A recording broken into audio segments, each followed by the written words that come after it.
پھر صاحب ایک تو توبہ ہے اللہ سے، ایک ہے کہ بندہ گناہ کرتا ہے کسی کی، یہ میں آپ بات وہی کرنی ہے جواب جو میں سمجھ رہا ہوں۔ ایک توبہ ہو گئی، مال کھایا غریبوں کا، مسکینوں کا، اللہ سے توبہ ہو گئی۔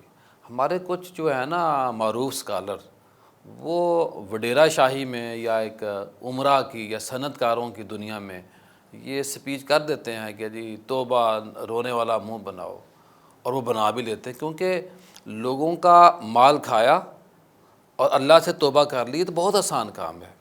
وہ جو مال کھایا ہوا ہے قوم کا، ملت کا، جب تک وہ مال واپس ان تک لٹایا نہیں جائے گا، شرعی مسئلہ بھی تو یہ ہے نا کہ اگر مال حرام آپ کے پاس آ گیا، وہ مال جب آپ اس بندے کو دیں پھر توبہ قبول ہوگی، گناہ معاف ہوگا، یا وہ بندہ نہیں مل رہا تو اتنا پیسہ اللہ کی راہ میں دے دیں، اور اللہ کی راہ میں اس نیت سے دیں کہ ثواب کی نیت سے نہیں، بلکہ اس بندے کو ثواب پہنچے جس بندے کا میں نے مال کھایا ہے۔ یہ ہمارے تھوڑا سا نا تبلیغ بہت ہو رہی ہے لیکن تعمیر کوئی نہیں ہو رہی۔ میں اس پہ دو باتیں عرض کرنا چاہتا ہوں۔ آپ نے بہت اچھا سوال کیا۔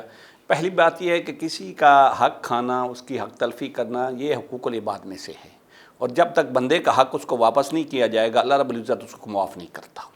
یہ کنسیپٹ ہی سرے سے غلط ہے کہ آپ توبہ کر لیں گے اور اللہ آپ کو معاف کر دے گا۔ اس پہ میں دو باتیں آپ کو گوش گزار کرنا چاہتا ہوں۔ امام اعظم ابو حنیفہ رحمۃ اللہ تعالیٰ علیہ بہت بڑے تاجر بھی تھے ساتھ۔ اچھا، آپ کپڑے کا کاروبار کرتے تھے، تو ایک دفعہ ایسا ہوا کہ آپ نے کچھ تھان کپڑے کے خریدے، تو ان میں سے ایک تھان پہ تھوڑا سا داغ تھا کپڑے کا۔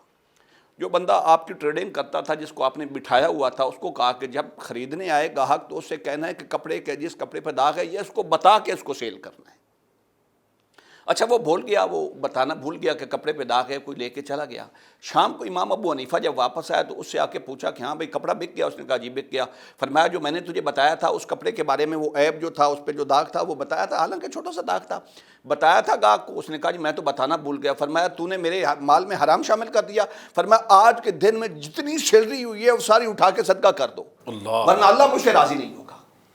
اللہ اکبر۔ حضرت فضیل بن عیاض رضی اللہ تعالیٰ عنہ حضور کی امت کے بہت بڑے ولی ہیں، اور ان کا ٹرننگ پوائنٹ جو ہے اس طرف آنے کا، وہ ذرا سنیے۔ آپ بھی ڈکیٹی کیا کرتے تھے، لوگوں کا مال ان سے چھینا کرتے تھے، لیکن اس وقت جو ہے ان کا ایک اصول تھا، جس سے مال چھینا کرتے تھے اس کے مال پہ اس کا نام لکھ دیا کرتے تھے۔ اچھا، اب ایک دفعہ ایسا ہوا کہ آپ ڈکیٹی کے لیے بیٹھے ہوئے تھے، تو ایک قافلہ گزرا تاجروں کا، اس میں ایک حافظ تھے، اور وہ حافظ جو تھے وہ جو ہے تلاوت کر رہے تھے اس آیہ کریمہ کی، قل یا عبادی الذین اسرفوا علی انفسہم لا تقنطوا من رحمت اللہ۔